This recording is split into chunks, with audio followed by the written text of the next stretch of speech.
Chicago is grappling with local backlash against moving homeless migrants into a new government-run tent encampment as temperatures drop and more migrants continue to arrive.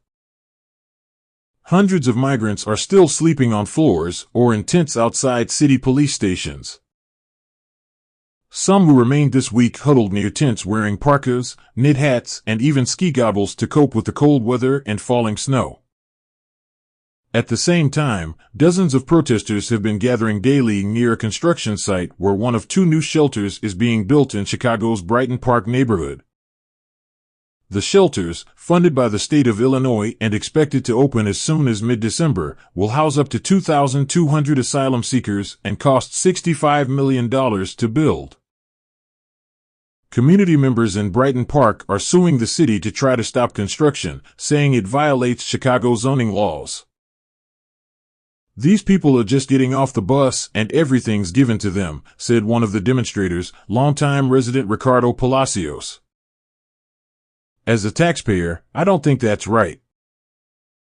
For several months, thousands of migrants with nowhere to go have been sleeping at Chicago police stations and O'Hare International Airport. But the city and churches have stepped up efforts to move migrants into shelters. Around 1,000 asylum seekers remain at police stations, down from 4,000 3 weeks ago, according to city figures. Chicago Mayor Brandon Johnson, a Democrat who took office in May, has struggled to house arriving migrants, including hundreds bust up each week by the Republican-led border state of Texas after crossing the U.S.-Mexico border. Many of those arriving come from Venezuela and lack family and friends to help them. The housing issue has become more urgent in recent weeks as the city's frigid winter season, when temperatures routinely drop below freezing and can sometimes fall dangerously low, draws closer and snow has started to fall. On Tuesday, Johnson, who is black, criticized Texas Governor Greg Abbott's busing effort during a press conference, calling it right-wing extremism that was intentionally targeting cities led by people of color. "Their whole motivation is to create disruption and chaos," said Johnson, who has also sought more federal funding to deal with the issue.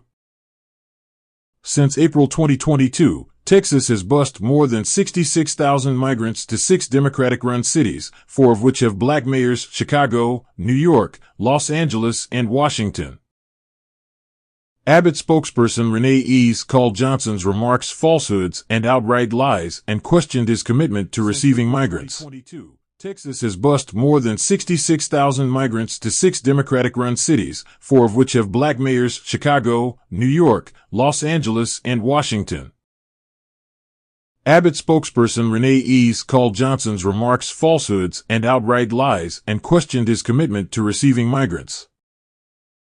In May, Mayor Johnson welcomed migrants to Chicago, saying the city has enough room for them, Ease said in a statement.